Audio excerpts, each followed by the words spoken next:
Back there was another person who said they were from overseas, so where's that person from? America. And said again with a very British accent. Lovely to have an American in. What's your name? Errol. They clearly an American. That is not a name someone would admit to in a mixed group here. So, no, it's nice that you're here, Errol. What do you do, Errol?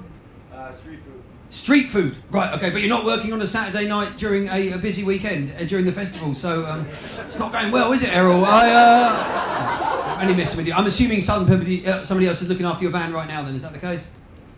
Yes, and is it a van? I mean, all street food now seems to be obviously exciting food. Street food is exciting food. I like street food, but at the same time, you have to have a vehicle that's exciting as well, isn't it? I mean, nobody has ever scrapped a Volkswagen camper van, have they? Right, because they just will become a sofa or a drive-up bar or a Tex-Mex hole, won't they? I mean, they never get rid of. So, what is your vehicle of choice that you're doing it from?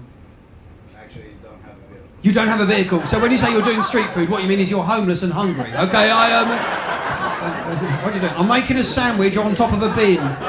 So inventive.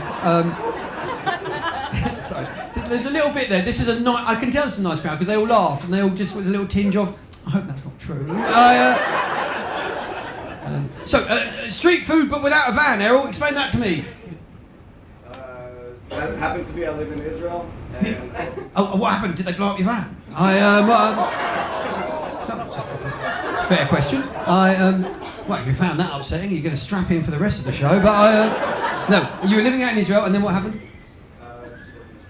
Oh, you were doing street food over there, and then you're now here. And is the plan to build up to have your own mobile sort of catering sort of base? Sounds good. It sounds good. Right. Okay. Fine. So I'm the first person to suggest that to you. Okay. There's a thin line between comparing and careers guidance, isn't there? The irony of it is, Errol, as an American, I imagine you've got that inner belief and confidence and positivity to make that happen. British people find that genuinely intimidating, by the way, when they meet Americans and they kind of like, yeah, I'm going to do this and I'm going to do this and bring it together, it's going to happen. And we look at you and just think, we should call you a wanker, but you're probably right.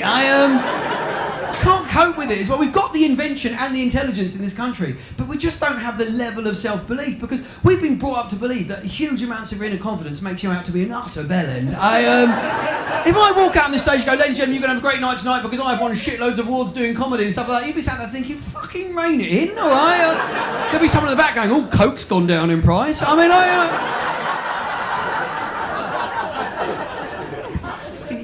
innate confidence. Which bit of the US are you from, Errol? New York, okay, which is the Democrat capital of the US as well. It's always votes Democrat. It's quite easy to understand American politics. A lot of people get confused by it, but every time an election comes up, I always say it's quite straightforward. All you do is look at a map of the US, and if the state touches the sea, they're Democrat, aren't they, Errol? Because they can see the rest of the world and they vote accordingly. That's how it is. It's the ones in the middle. That's where the Republicans are. They're the ones going, I'm going to vote for Donald Trump. He's going to come here, save us from terrorists. They're going to nuke me. Like, they're not going to nuke you. You live in the middle of a cornfield in fucking Iowa, right? Your nearest neighbour lives 5 miles away. The worst thing that happens if you get nuked is you wake up tomorrow morning up to your neck in popcorn. That is...